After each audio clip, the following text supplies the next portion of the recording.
Okay, picture this. You're watching Love is Blind, Season 9, hotel lobby. Kacie McIntosh is right there, kissing Patrick Suzuki, like really intensely. Tears, caressing his face. She's talking about being confused emotionally, but then the camera cuts away. Just for a second. And we, the audience, we hear her whisper to a producer. We hear the truth Patrick doesn't know yet. I just unfortunately don't think my attraction to him is going to grow that much. Oof. That single moment. It turned millions of viewers into witnesses to a lie before it was even fully told. Welcome to the deep dive. We are really getting into it today with the Kacie McIntosh and Patrick Suzuki story. It's a lot. Our mission here is to sift through everything, the show footage, the interviews, the post-show chaos, and figure out why this particular breakup blew up the way it did, why it became this huge kind of touchstone for reality TV drama and, frankly, betrayal. Yeah, it's like we're looking at 3 different realities crashing together, aren't we? Right. What they felt inside, what they showed the cameras, and then what the editors decided we should see. Exactly. It's that editorial narrative that really shapes everything. Okay, so let's rewind a bit. Back to the pods. Kacie, she's 34, hair and makeup artist. Patrick, 31, construction manager. And they seemed to build something real in there, didn't they? Connected over, travel, wanting a partnership. Yeah. The big stuff. Yeah, and a really key point from the pods, Patrick, who's Chinese and Cambodian, brought up race. He asked if it would be an issue. Right. And Kacie was very clear, wasn't she? She reassured him, said it wasn't a factor at all, even though she admitted, she hadn't dated an Asian man before. Which, ironically set them up perfectly for the show's whole premise. See? Love is blind. Uh-huh. Until it wasn't. Because the second they met in person, things got weird. Fast. Media outlets, people watching closely, they all called that first meeting awkward. And it wasn't just slightly off. It was noticeably uncomfortable. People noted Kacie kind of avoided really looking him in the eye for long. She walked away without doing that usual backward glance, the one that says, okay, I'm still into this. Later, she actually described hugging him as feeling like holding a stranger in my arms. That's pretty telling. Wow. So that physical disconnect was just immediate. Pod connection couldn't bridge that gap. Seems like it. Which brings us right to that huge moment, the breakup scene in the hotel lobby, episode 6, I think. Yeah. And Kacie's words. She was trying to be careful, maybe. She told Patrick it was about the whole accelerated process being too much. She specifically said it wasn't about his looks.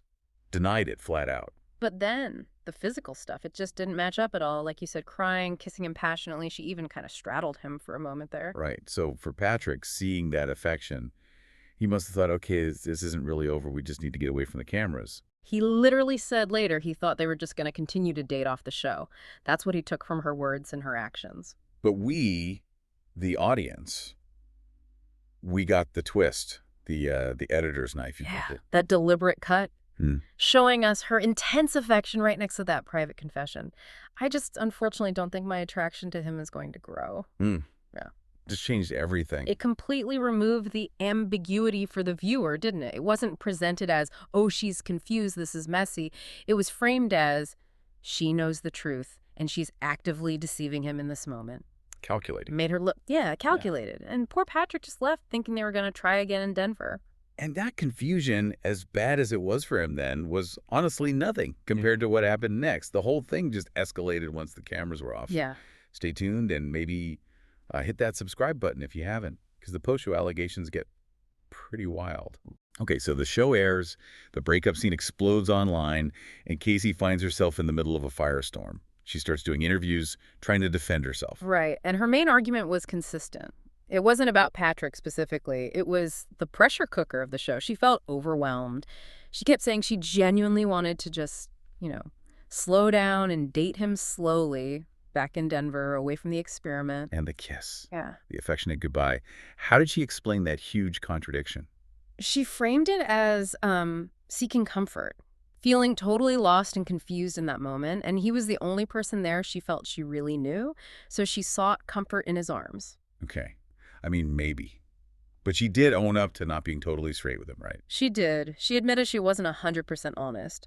But she framed that as trying to protect him. Said she was worried about hurting his feelings, triggering his insecurities. Basically, a misguided attempt at kindness that backfired horribly. She even acknowledged how it looked, calling the way people saw it as gaslighting her biggest regret. Yeah. So there's some awareness there. Okay. But then you have Patrick's side of the story. And his take was simpler and maybe more cutting. Much simpler, yeah. And way more effective with the audience, I think. He pushed back hard against looking naive on screen. He actually claimed his calmness during the breakup wasn't cluelessness, it was a tactic. He was trying to get her to be honest by staying level-headed. Interesting. And then he dropped that line, the one everyone remembers. Oh, yeah. When asked about her wanting to date slowly, he just hit back with that phrase. It's pretty surprising because I think that's the saying, if she wanted to, she would, right? Yeah. Boom. Exactly. And that line just resonated. It tapped into this, cultural idea that if someone really wants to be with you, they'll make it happen, no excuses. It completely flattened her whole explanation, didn't it? Just dismissed it. It really did. It took all the nuance out, her feeling conflicted, liking him as a person but lacking that physical spark, and turned it into a simple question of effort or desire. She just didn't want it enough. It let people judge her on that, instead of grappling with the uncomfortable idea that maybe love isn't always blind for everyone. And it didn't stop there. Patrick's claims about what happened after Denver, they got even more serious. Yeah, he basically said the whole dating slowly thing never even started. He claimed Kacie texted him just one day after they got back. One day. And ended it for good, saying the show was too much for her. Wow. One day. Okay, that directly contradicts her narrative. Completely. And then came the biggest bombshell allegation, the engagement ring. Right. He claimed he asked for the ring back, which seems standard procedure. You'd think so, but Patrick alleged that Kacie refused, flat out refused. And he quoted a text message, supposedly her final words to him on it. Yeah. He claimed she texted, "No, you act like you're the only one that's hurt in the situation. I'm going to keep the ring." Oof. That is not a good look. Yeah. If true. It's a huge allegation, and it really shifted the whole conversation, didn't it? Suddenly, it wasn't just about messy feelings or attraction anymore. It became about, basic decency, propriety, character, and crucially, the sources we looked at for this, they don't contain any public statement from Kacie directly refuting that specific claim about the ring.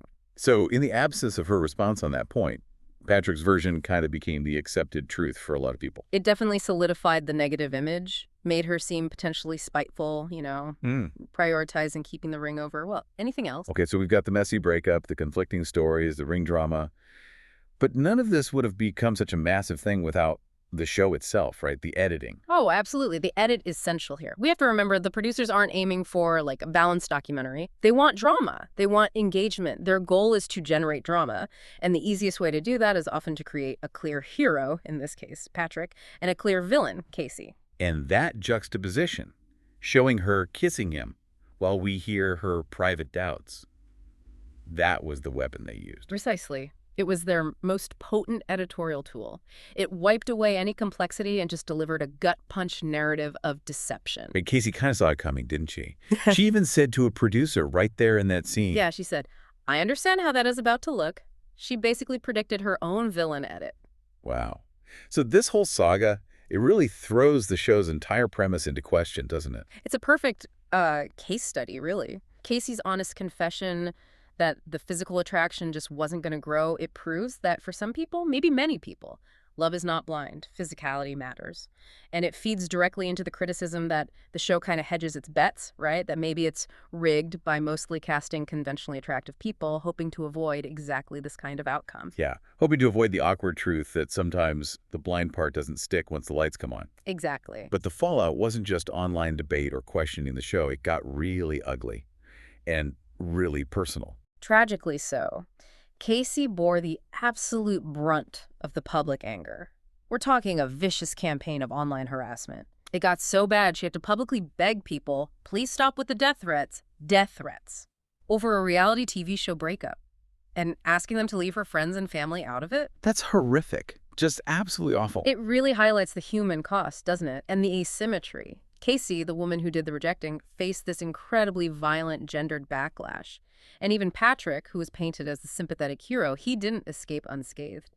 He talked about the significant emotional trauma, needing many months of therapy to find closure. So nobody really won't hear. Both ended up deeply hurt by the experience in the aftermath. Absolutely not. It just underscores that Love is Blind, like so many reality shows, is ultimately a television product designed for entertainment. And sometimes, maybe often, that entertainment comes at a real, painful human cost when complex emotions get flattened into a simple, dramatic story. Okay, so we've walked through the whole timeline. the conflicting accounts of the breakup, the power of that villain edit, and the truly disturbing real-world consequences. If you find these kinds of breakdowns fascinating, looking at how these Hollywood stories get shaped, definitely make sure you're subscribed. We dive into stories like this all the time. Yeah, and maybe the final thought for you listening is, when you're watching these shows, just try to remember you're seeing a construct, a narrative built for effect. The real people behind the screen, their experiences are almost always way more complicated and often more painful than what makes the final cut.